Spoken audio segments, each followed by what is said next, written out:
Hello, all. Appreciate you guys listening to From Death to Life. This is episode 4.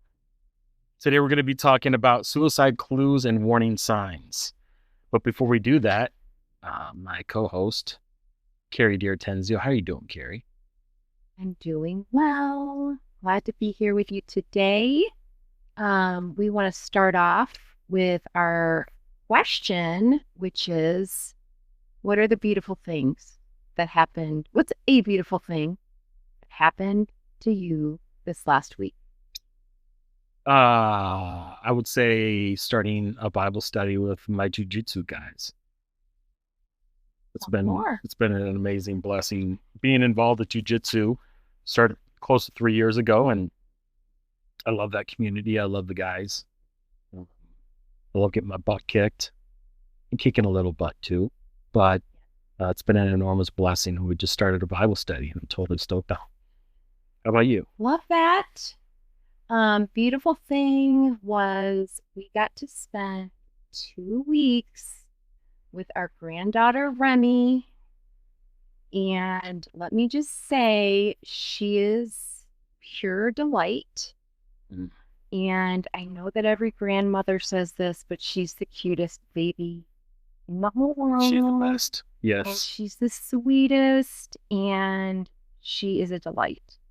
And I had a thought. We got to spend a week with her at her house, and then she and our daughter Faith came back to our house and got to spend a week with her here, and it was such a joy.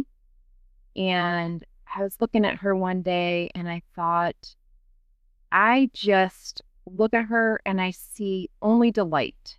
That's it. I just delight in her being.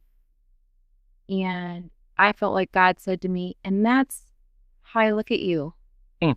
I just delight. And Like that's not just for me, that's for all of us. And what it's like to delight in someone, and then the feeling of being delighted in. I hope that everybody can just take a second, you, Mario, first, and everybody listening, just feel what it feels like to have God just delight in you as his child. And how that changes the way you feel about yourself. Yeah, I can see that. You're delighted in. So that was my beautiful thing. My beautiful Remy, Remy Reese. She'll be 6 months in a few days. Mm. And that was so beautiful. So, Yeah, that's a great but thing. like we said, we love the Frederick Buechner quote that says, "Here is the world. Beautiful things will happen and terrible things will happen. Do not be afraid." So, our beautiful things happen and terrible things happen. What was the The terrible thing, I think it's just the constant, because of what we do, maybe a friend of a friend or a family member that has taken their life. I mean, it's just a constant heaviness that we deal with, and we lean on those times where there's some encouragement and some beautiful things, but there are some, because of what we do, there are some gnarly, very difficult times, and that can be really heavy. So that's for me. How about you? Well, mine's not quite that big. But my terrible thing was that I got a cold. So yours was a little bit heavier. That's But when I got a cold from Remy. So if anyone's going to give me a cold, it's Remy. but you're willing to I'll take take that it cold. from Remy. Yeah. But I got a cold, so I felt rotten last week. So that stunk. And then sending Remy Faith, Yeah, that's that terrible sucked. too. Yeah, that was So not fun. before we started this episode, I said to Mario, "Do you have your beautiful and terrible thing?"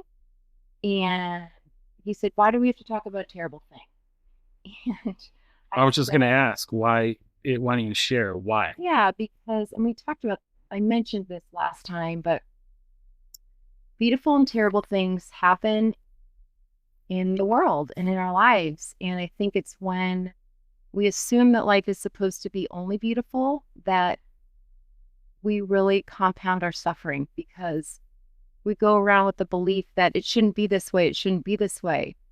And we create suffering for ourselves that is unnecessary. But if we know, no, beautiful things happen and terrible things happen. And when the terrible things happen, it's not a surprise. But what I love about the end of that quote is beautiful and terrible things will happen. Do not be afraid. We don't have to be afraid. Mm. And what if we didn't have to be afraid? So you're saying it's a choice? Yeah, it is a choice. It's a decision. I heard a great quote the other day that was, fear pretends to be necessary. Hmm.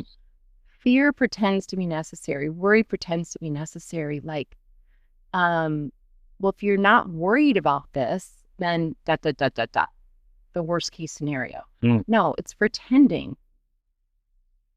I like that. Just like Jesus said, does worrying add one day to your life? Hmm. And he said it in a loving way, I believe. Like, does it add anything to you? Like, you don't want to live your life like that. Right. No, we have so much more to do, but fear and worry just robs us. It steals our life. It steals our day. So we've got nothing to fear. So all that is to say, the terrible thing, that's just, hey, it's just part of life. There's beautiful things, there's terrible things, and there's nothing to fear. We just keep going forward. And that. That's good stuff. That's good stuff. But today we have our little Doc is French here. bulldog You guys figure that, but in the don't mind office. him. But one of the questions that our listeners sent in are suicide clues and warning signs. And if any of you that are listening, there's a topic that you would like for us to cover, especially in the mental health world, because that's kind of the world we live in, please email us at 411@death2life.com. 411@death2life.com, and we'll answer your question in one of the episodes. But Carrie, I mean, this is obviously a heavy subject. The majority of our subjects are pretty heavy because we're dealing with mental health and hopelessness and suicidal ideation. I'll start with you. What are some clues? What are some suicide clues and warning signs that our listeners need to be aware of? Well, I first want to say that we need to take all signs and clues seriously. And the more clues and signs that you observe in somebody's life or in your own life, the greater the risk that person. So part of what we do is train people to recognize clues and signs in the people around them and in themselves, and recognize when it's time to get help or to intervene in somebody's life. So most people aren't aware that before a suicide attempt, 80 to 90% of people who attempt suicide do exhibit clues and signs. And some of those are indirect. And so we're going to shed some light on that today. So first of all, there are going to be direct verbal clues. And these you're all going to recognize. There's no mystery here, but if you hear somebody say, these would be direct verbal clues. I've decided to kill myself. I wish I were dead. I'm going to commit suicide, or I'm going to die by suicide. I'm going to end it all. And if such and such doesn't happen, or if such and such does happen, I'll kill myself. So those are obviously direct. Those are verbal clues. Right. Do you want to talk about, if somebody says that, sometimes people will say, well, they're just trying to get attention. Right. What would you say to that? I think that if you are, if your perspective is when somebody reaches out to you that trusts you enough to be able to share, hey, I feel trapped. There's no point in living. I just want this to stop. And one that you use all the time that is pretty common, but it's not normal is I wish I could go to sleep and not wake up. If somebody says that to you, you have to take it very, very seriously. You just can't, oh, they're looking for attention. Oh, they're such a drama queen, such a drama king. Um, you have to take it seriously, because we've been doing this long enough that we've had family members, dear friends that have lost people to suicide, that in the beginning stages when their loved one or the person that they care about started saying things like, I feel trapped, there's no point in living, I can't do this anymore. And they thought it was for attention. We've had many people that have ended up taking their life. And many of those family members have reached out to us saying how bad they feel that that was the case, that they didn't take what they said seriously. Um, and if you do, if you have somebody that you actually really truly care for that are seeing these things, you have to be proactive. Must be. So, yes, so we would advise take all clues and signs Life seriously. and death, like, I mean, extreme. Do not chalk it up to somebody trying to get attention. Maybe they are trying to get attention, and the only way they know to connect is to say these things because they're trying to stay alive and they're asking you to help them find a way to stay alive. Well, I want to know that I'm not alone. Please. I mean, if I share this with you, then, maybe the response will be, hey, you know what? I felt that way too. I am so sorry. And that could be a blessing to that individual that's struggling. Like, man, I'm not alone. Yeah. Don't ever dismiss Be those direct verbal proactive. clues. So the second category is indirect verbal clues. These are more coded. They sound kind of dark and ominous. And your job would be to be curious and ask some questions. They may indicate it's time to ask this person about whether they are considering suicide. And you might see some themes here. The themes are hopelessness, feeling trapped, perceived burdensomeness, and feeling isolated. So it's your job to maybe do a little detective work and string some dots together and figure out what they're actually saying and why. So these would be some examples of indirect verbal clues. I'm just tired of life and I can't go on like this. My family would be better off without me. Who cares if I'm dead anyway? I just want out. I won't be around much longer. And pretty soon you won't have to worry about me. Mm.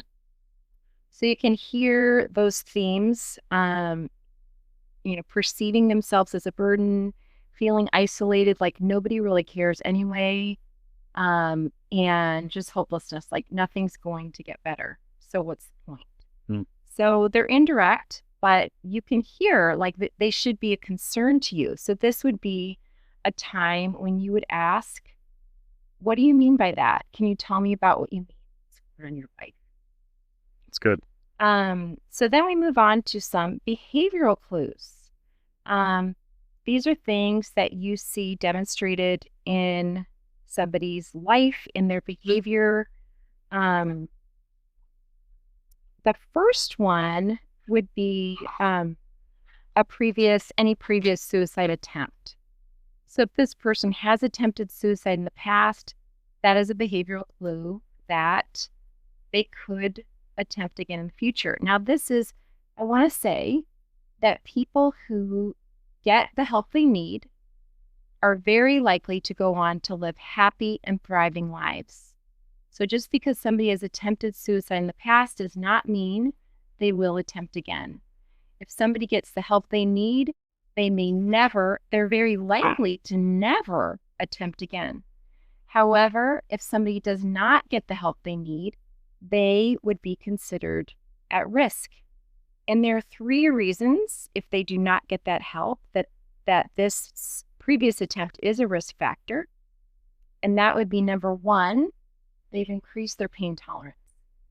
So if their attempt involved pain, they now know, okay, I can handle that pain. Number 2, they've reduced that part of them that is life preserving. So they've overcome that barrier. So every human being has an instinct to stay alive.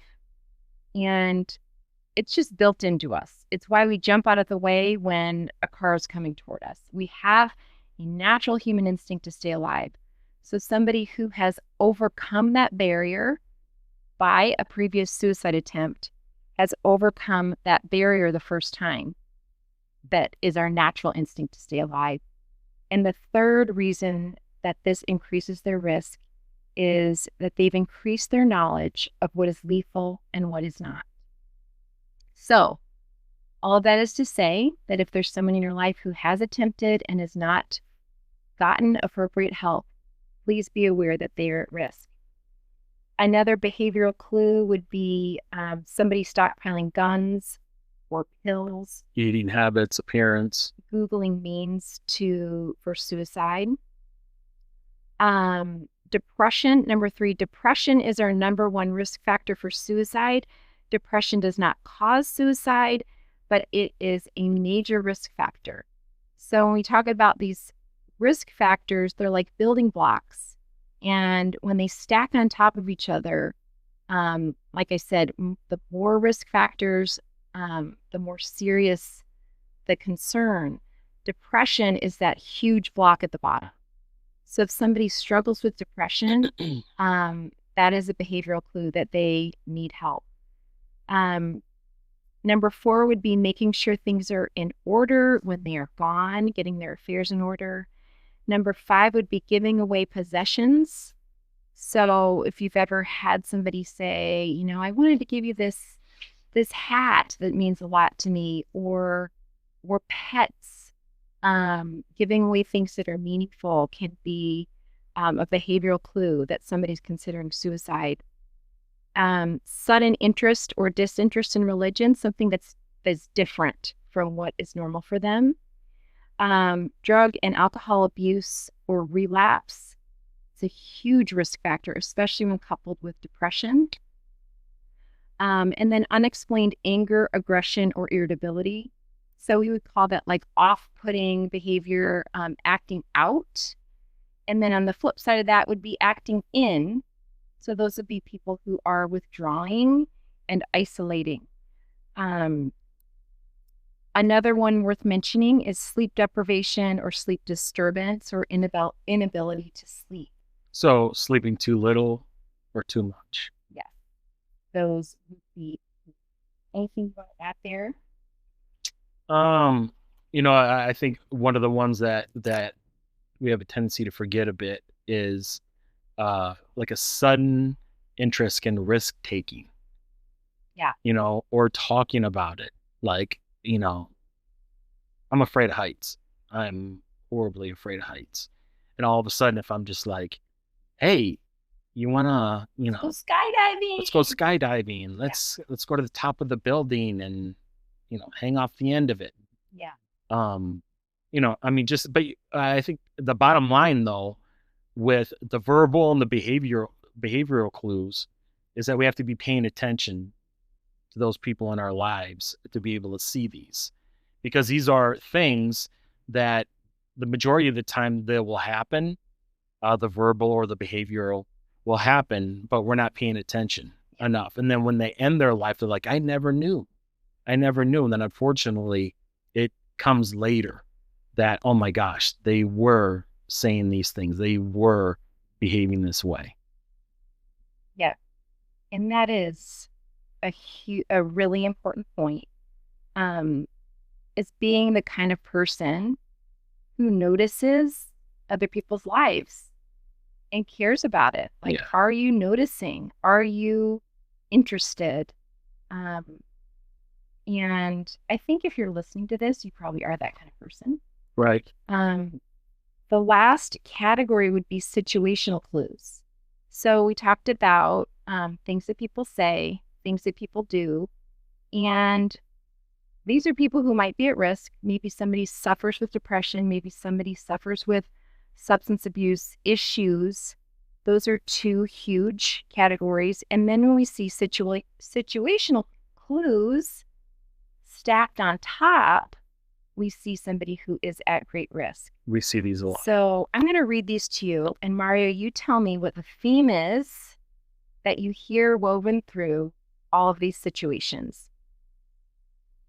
Being fired or being expelled from school, a recent unwanted move, loss of any major relationship, so breakup, divorce, friendship ending, death of a spouse, a child, or best friend, especially if by suicide, diagnosis of a serious or terminal illness, sudden unexpected loss of freedom or fear of punishment, and anticipated loss of financial security, loss of a cherished therapist, counselor, or teacher, and fear of becoming a burden to others. What would you say? Well, I'm going to be cheating because I know the answer. It's loss. I know. I wasn't going to tell everyone that. Yeah, loss. So those all are. So if somebody is at risk and then a situation comes that imposes a significant loss, that person could be at risk. So what do we tell everyone to do? We've noticed these clues and these signs in someone's life. What do we do next, Mario? We offer them help and hope. By asking them, are you wanting to end your life? Yeah. Asking the S question. You didn't even say the word. Say. No, I don't know. Yeah, you could say end your life, but. Yeah. Are you suicidal? Are you about suicide? Are you wanting to kill yourself? Yes. No, why would that be okay? I'm sure we have some listeners going, why in the world would you ask them if they're suicidal? Why would you want to plant that in their head? Right.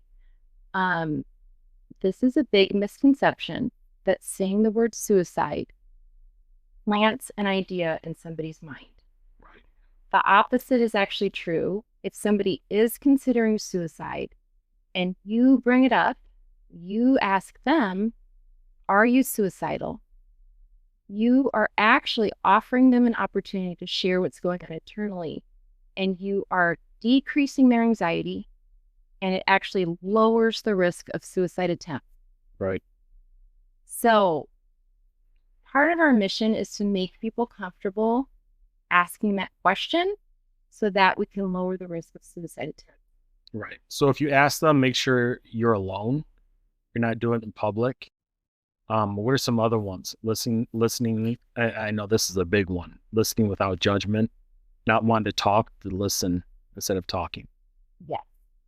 Well, and I think we're going to get into that next week. Yeah. What to say and how to say it. So I don't want to get too far ahead. And what to do. But when recognize these signs and symptoms, the next thing to do is ask a question.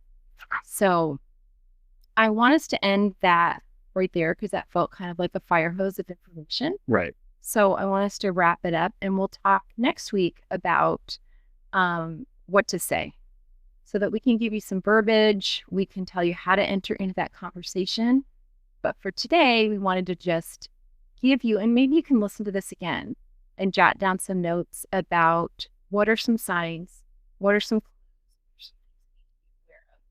in my own life. And that's good stuff. Hey guys, if you're listening to this and you are needing some help and hope, reach out to us at death2life.com. That's death, the number 2life.com, or text us 24/7 at 91627 at D2L. D2L at 91627. And we appreciate you guys listening to this episode. The next episode, like Carrie said, we'll be talking about what to do and what to say to somebody who's struggling with suicidal thoughts. So, Carrie, great show. Appreciate you. I'm going to end with my quote of the week. Hit it. It's a Welsh proverb, so I don't know exactly who it's attributed to, but it says, "No great misery goes unspoken." Sometimes it's verbal, many times it's not, but it's our job as loving, caring people to pay attention to people around us and notice. Enough said. Appreciate you guys listening, and we'll catch you on the next episode. Ciao.